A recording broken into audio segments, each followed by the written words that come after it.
Right, hi guys. Miles just stood on the remote, so we're going to move it away from him now. Right, this is the first official video upload, or whatever you want to call it, in the episode, the series of How to Survive a Man's Prison. And it's told by our favourite guest, isn't it, Miles? Say hi to Riley. And he's going to tell us how to survive it, all the prison lingo, all everything that you need to know, basically. And should have a bag over my head. and his experience has basically been to 14 prisons, spent a total of 12 years. So today we're going to cover the first, basically getting off the bus and sort of booking into reception. Yeah. And I can only speak about like experience from Newhall in a woman's prison. Yeah. And you would think that they probably the same process, but they're not always. No, there is difference in there. Different. Like I'll just quickly tell you with regard to reception, you sort of let off of the bus, you queue up. When it gets to your turn, you're asked to give your name. They give you a prison number. They ask you if you want anybody told, you know, and then you go to it's like almost a little room almost where the metal detector and boss chair and you know it's a bit different in all that, and then you come back through.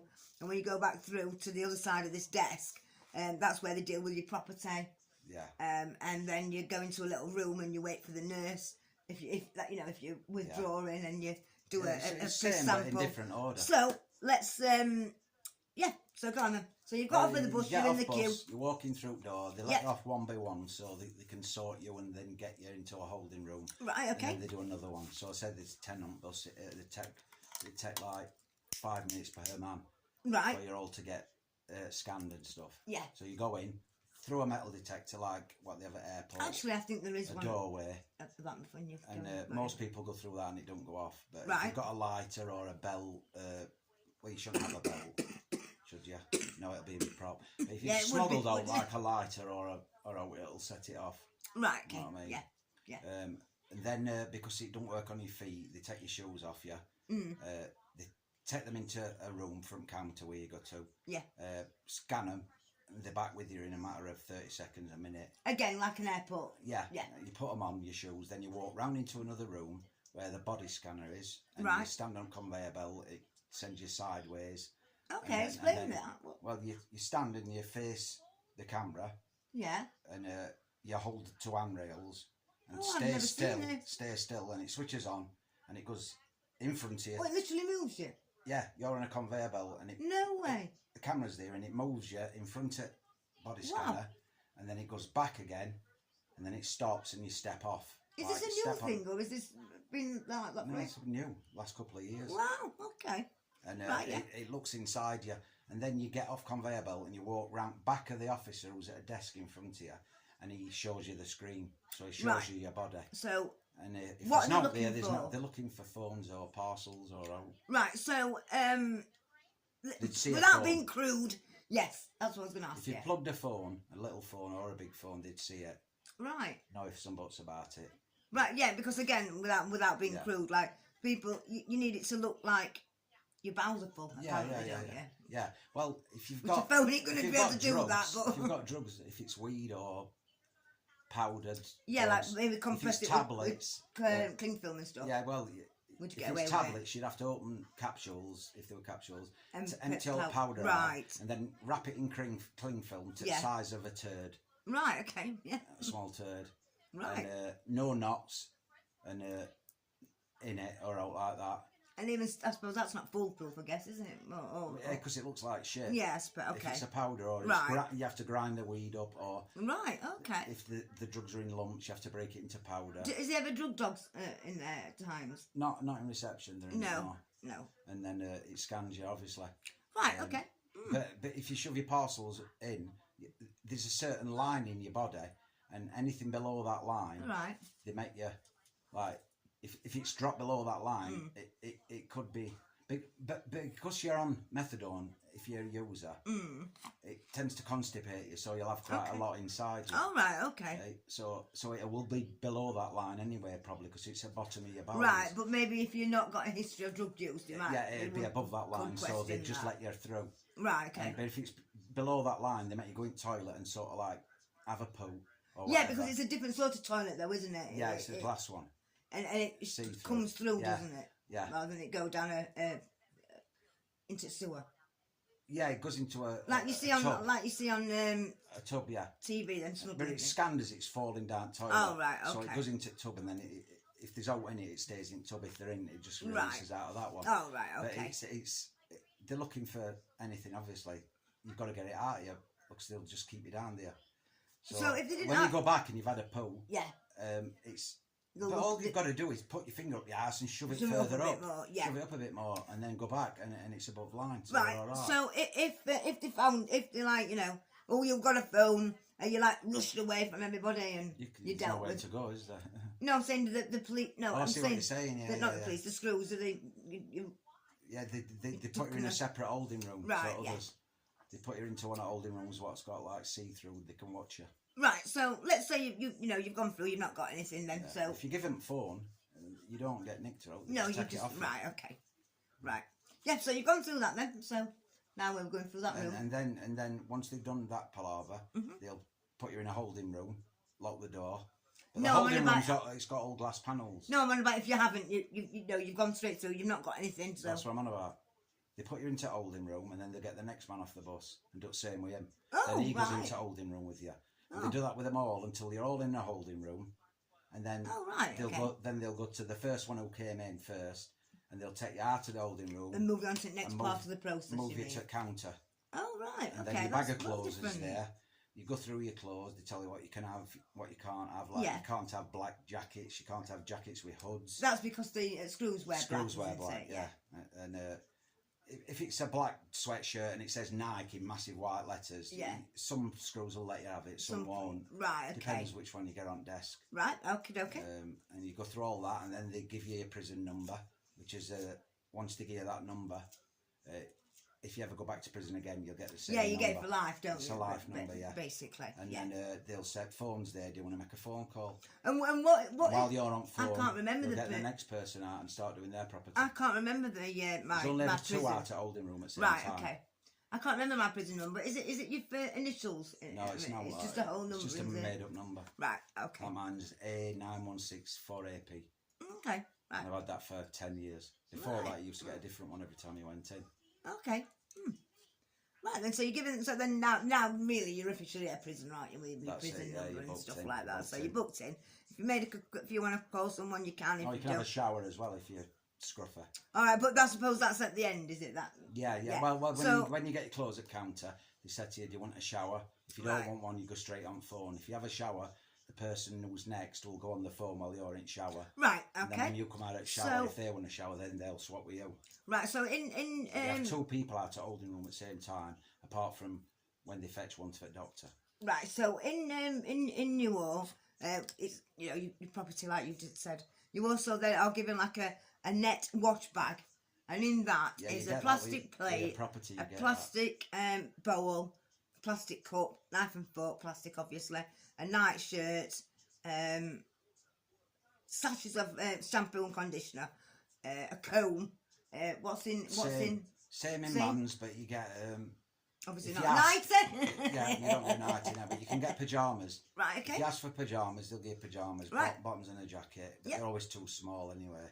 Yeah, so so it sounds like it's a bit standard, isn't it? Yeah. Prison, and then okay. But you also get the thing as well. What it were now? What I was going to say? Oh, box of shorts and socks. Yeah. They give you them, and t-shirts if you've got a shortage of clothes, because you've not got.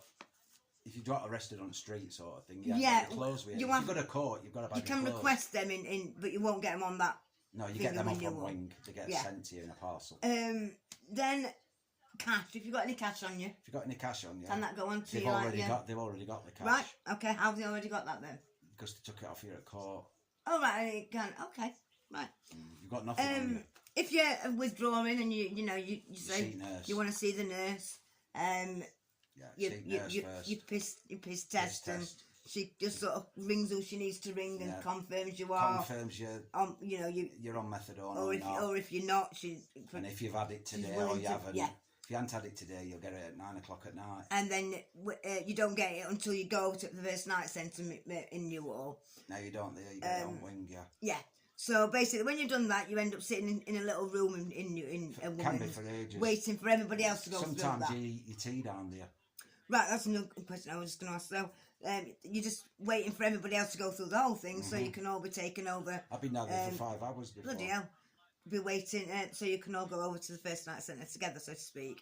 I'm going to say, do they feed you on there? I think a little sandwich, I think, and a cup of tea. You get a cooked meal if it's tea time. If it's lunchtime, you get sandwich and crisps. You get same as you get on wings. You maybe do it at set times, and I was quite late going. At what time? I think it was after tea when I arrived, so probably that's why we copped for jam sandwiches. Yeah, you probably did, yeah. Because food will have gone cold by then. So, if you land at 4 o'clock and they feed on wings at 5, you'll get fed down there at 5. Right, okay. So the process really, the length of time, is not a set time. It just depends on how many people are on that bloody bus, isn't it? And he's going through, doesn't it? I've been before when there's just 2 of us. You're on wing in an hour. Yes. Yeah, I imagine you are. Yeah, I've been 5 hours, yeah. And you sort of, you mix with the other inmates while you sat waiting, you can have a little chat, I suppose, can't you? And stuff like that. The same is it daunting? Can you, as a first-time prisoner, go back to when you first... It probably is for some people, yeah. You know, what about you, though? You've never been... It didn't bother me. Even on your first time? No. No, didn't bother you, no. I've been locked up abroad, haven't I? So yeah, but that's what I'm saying. It was easy for me. Can you see why it could be intimidating? Oh yeah, of course I can. Yeah, I thought. Especially if you're young. It's first time I was 30 when I first went to prison. But then going out YOs, they're going to be hearing all sorts of stuff about young offenders and how bad. Yeah, we're going to cover the young offenders part of it as well. Right, so what I'm gonna ask you now is, imagine that you're in reception now. Of all the times you've been in reception, can you think of an experience that sticks in your mind that you can tell us about? Oh, loads, yeah. Yeah, so just pick one. You said something about razor blades or something, didn't you? Yeah, well, can you tell us? In next holding room, yeah. I went in court and I got seen too early this particular time, so I was only in for a driving. I got 3 months, and when they've took me about 12 o'clock lunchtime. So when I've got to jail. Right. In holding room, when I've got in holding room in reception, the holding room there's 2 side by side, and the other one is for people outgoing. Okay, so like leaving. They're shipping Sunday, and they've had problems with this person. Yeah. Because they didn't want to go to Morelands. Right. Yeah. So they're kicking off a little bit. Yeah. So they've been kicking off. So rest had gone, and then they're taking this person in a minibus. Right. But he swallowed a razor blade. Or says he's got a razor blade in his mouth. Oh God! And at this point, they didn't let you on bus because Group 4 won't have you on bus with a razor blade in your mouth. Of course, yeah. Whereas now, if you say it, they've changed it. No. They take you now. Oh right, okay. They just hard luck. There were rumours going around that if you swallowed prison razor blades, they dissolved in your stomach. Right. They don't. Believe me, you've got to shit them out. Right. And you can imagine they're not. Well, it's bloody metal wherever they bleed. I mean, sharp and all. razor blades that that coming through your intestines. razors that we had were just normal razors, like big yellows. Yeah, and you had to go and swap one and go another one and all that. But we'll get to that anyway. But so go on. Yeah, and he says he's got it in his mouth, and I've seen him like put his hand to his mouth. Yeah. And sort of grab it to short screws that he's got one in his mouth. And just as he got it in his fingers, they jumped on him. Yeah. Throated him to the floor. Yeah. And at this point, I think, I don't know whether he got it in his fingers or what, but they got it off him anyway. And then they just twisted him up. Yeah. Like a chicken. Put his hands behind his back and his legs to his hands. And then they put tie wraps from his wrists to his ankles on both sides. So he's like, bent back was like a chicken. And then they picked him up like a suitcase. Like with his hands and feet? Well, one officer on each leg, and his hands and feet are together like that. Yeah. So they've got him and just carried him onto a minibus and took him anywhere. So you can't get out of a transfer. Only thing that'll get you out of a transfer is a hospital appointment. I mean, can you imagine if you've seen that in your first time as well? Yeah, that would be, wouldn't it? Yeah. They don't mess about, officers. When there's a few of them together, they just don't mess about. You're not fighting them off. Well, I suppose You're probably thinking, fucking hell, not first time now you're in this environment, fucking hell, we're going to need to show you that we don't take no shit, I suppose, when you're in reception, isn't it? So the next one that we're going to cover is when we get to, in the next episode, the first night centre and what that's like. So, say goodbye. Bye-bye. Bye-bye. Thanks for tuning in.